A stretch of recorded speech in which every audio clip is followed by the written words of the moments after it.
परिचय कराता हूँ। तो सबसे पहले मैं आपको पंडित जुगल किशोर जिसका अभिनय प्रस्तुत करने जा रहे हैं श्री विनोद कुमार पाठक जी।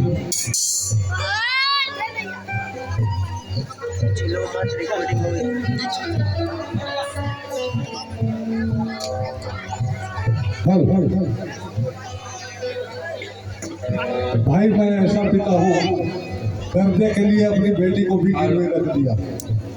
क्या किया जाए, कर्जदार कोई पैसा छोड़ता नहीं। क्या करे? बेटी कसूर मेरा सभी माफ कीजिए।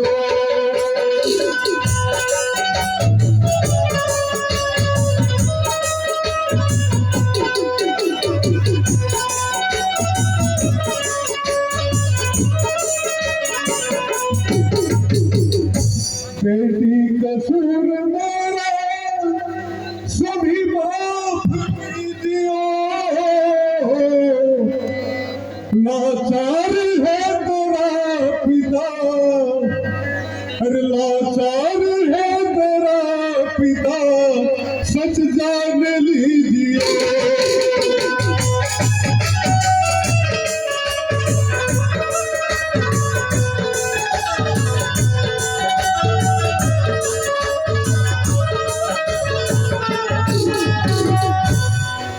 ये थे जुगल किशोर। अब मैं दयाराम से परिचय कराता हूँ। यह वही दयाराम है जिससे पंडित जुगल किशोर अपनी पत्नी का इलाज कराने के लिए 4000 रुपया कर्ज लेते हैं।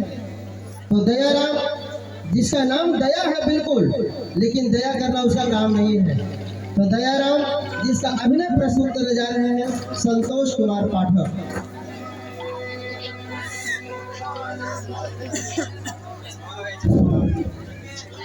जिसको भी पैसा की जरूरत है मेरे पास आइए, 1 रुपया सूद नहीं लेंगे हम। समूह से पैसा नहीं उठाना है। जिसको भी बेटी को शादी करना है आ जाइए मेरे पास, क्योंकि सूद पे पैसा लगाने से सरकार क्या कर रही है, जेल हो जाएगी। इसलिए हमने निर्णय लिया कि 1 रुपया पैसा नहीं लूँगा सूद पे, ऐसे ही दूंगा। लेकिन क्या करें, ब्राह्मण को पैसा देना समझ ही न रहे हैं। कभी कहेंगे कि बाछी बेच के देंगे, कभी कहेंगे कि शादी कर लेंगे। बड़ा परेशानी है ब्राह्मण को पैसा देना। अब राजपूत है, ब्राह्मण को तो इज्जत राजपूते न कर रहा है, बोल ही नहीं सकते हैं कुछ। अब करे क्या, लेकिन कोई बात नहीं है। जिसको लेना होगा वो आ सकता है मेरे पास।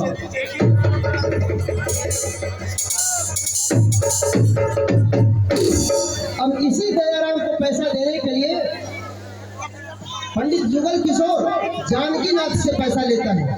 तो जानकीनाथ जिसका अभिनय प्रस्तुत करने जा रहे हैं राजू कुमार से।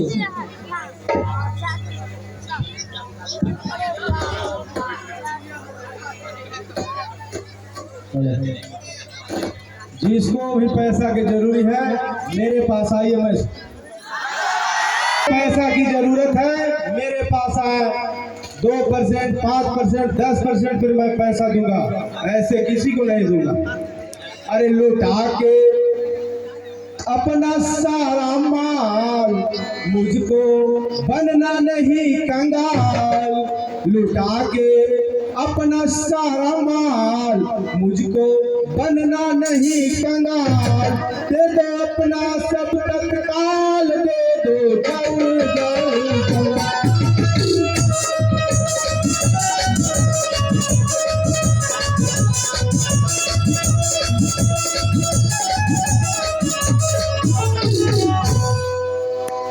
ये थे जानकीनाथ। जानकीनाथ के यहाँ पंडित जुगल किशोर की बच्ची मंजरी गिरवी रखी जाती है। और जब 8 दिन का समय दिया जाता है, जानकीनाथ कहते हैं कि यदि 8 दिन के अंदर पैसा मेरा वापस नहीं मिला तो आपकी बेटी मंजरी मेरी हो जाएगी।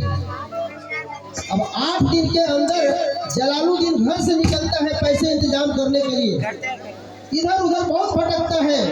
जब पैसा कहीं नहीं मिलता है तो एक मुसलमान इनको मदद करने के लिए तैयार होता है, जिसका नाम है कमरुद्दीन। कमरुद्दीन से जाकर के मदद मांगता है और कमरुद्दीन कहते हैं कि बेटा ये लो 4000 रुपया और जाओ पहले अपनी बहन को छुड़ा लो, इसके अलावे और यदि जरूरत होगी तो तुम मुझे बताना, मैं तुम्हें मदद करूंगा। तो कमरुद्दीन जिसका अभिनय प्रस्तुत करने जा रहे हैं मनीष कुमार पाठक।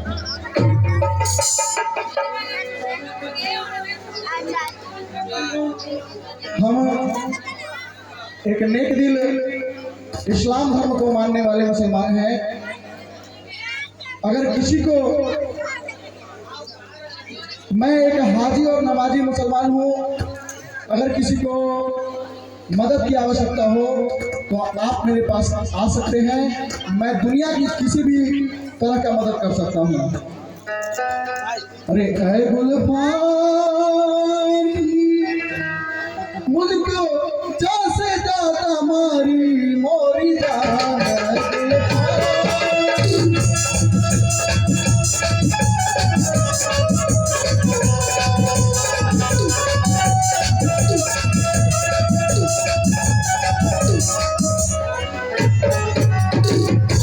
मुझे खुदा ने दी नहीं कोई भी औलाद, इसे ही समझो बस नेक दिल आशाद है गुलफान, इस पे मारू सारी दौलत मारी जान।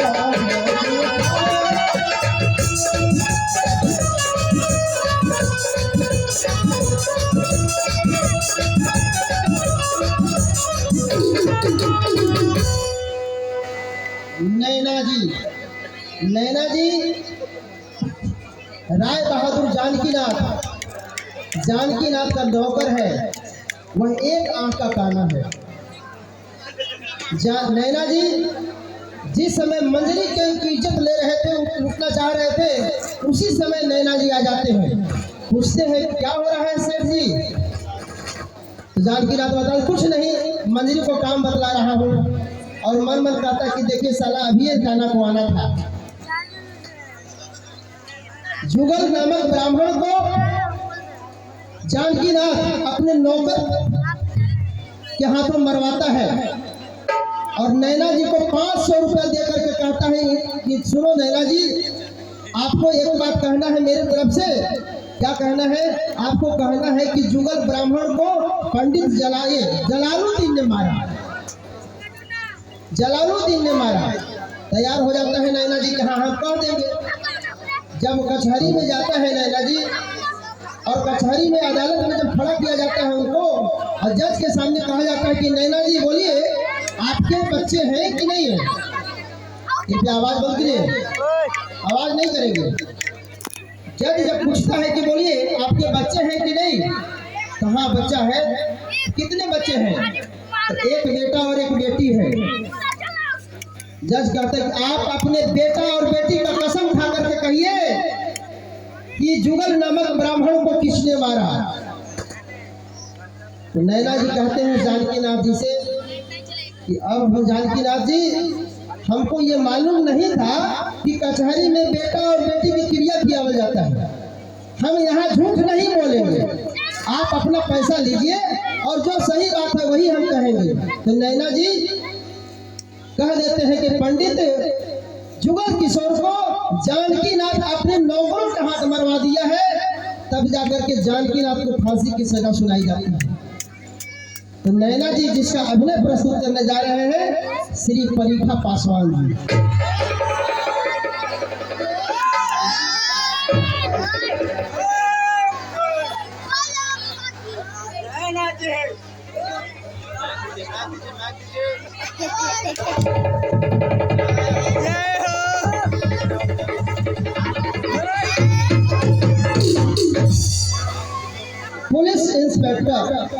पुलिस इंस्पेक्टर जिनका अभिनय प्रस्तुत करने जा रहे हैं श्री नीरज कुमार सिंह।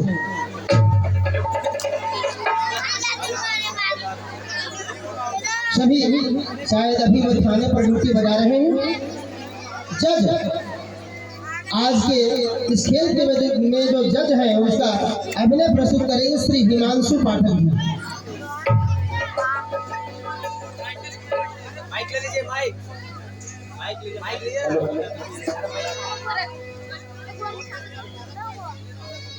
कल मैंने एक केस हैंडल किया था मदन चंद वकील का, और मदन चंद को मैंने इंसाफ दिलाया। और उससे प्रधानमंत्री से कॉल आया था, प्रधानमंत्री का।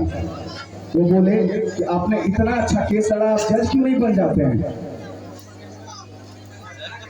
तो हम बोले कि अच्छा ठीक है सरदार। बोले हमको कि हमेशा कोई भी जाता था कोर्ट में, चप्पल घिस जाते थे कोर्ट में जाते जाते, लेकिन इंसाफ नहीं मिलता था।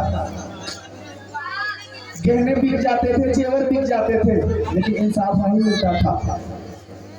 लेकिन आपने ऐसा किया कि क्या ही बताएं। तारीख पे तारीख, तारीख पे तारीख, तारीख पे तारीख मिलती रहती थी, लेकिन इंसाफ नहीं मिलता था। पर आपकी वकालत में एक मुजरिम को सजा दिलाया, और जो मुजरिम नहीं था उसे इंसाफ दिलाया।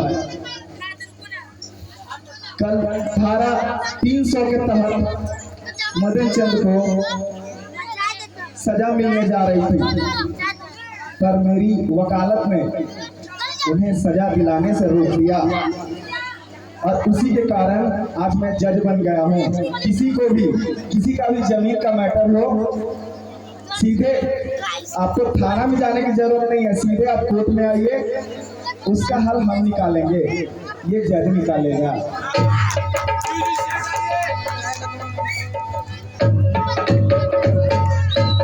एक चपरासी है जिसका अभिनय प्रस्तुत करने जा रहे हैं मुकुल कुमार।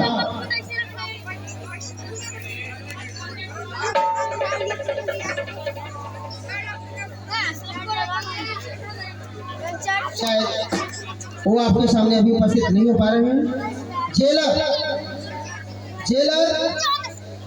जो पंडित जलालुद्दीन जब जेल में रहता है तो उसकी रखवाली करने के लिए जेलर रहता है, जिसका अभिनय प्रस्तुत करने जा रहे हैं शशि कुमार। वो भी अभी उपस्थित नहीं हो पा रहे हैं। अब लीजिए, इस खेल का जो नायक है जलालुद्दीन, उसका बच्चा बच्चा की भूमिका निभा रहे हैं आदर्श कुमार पाठक उर्फ लाला पाठक।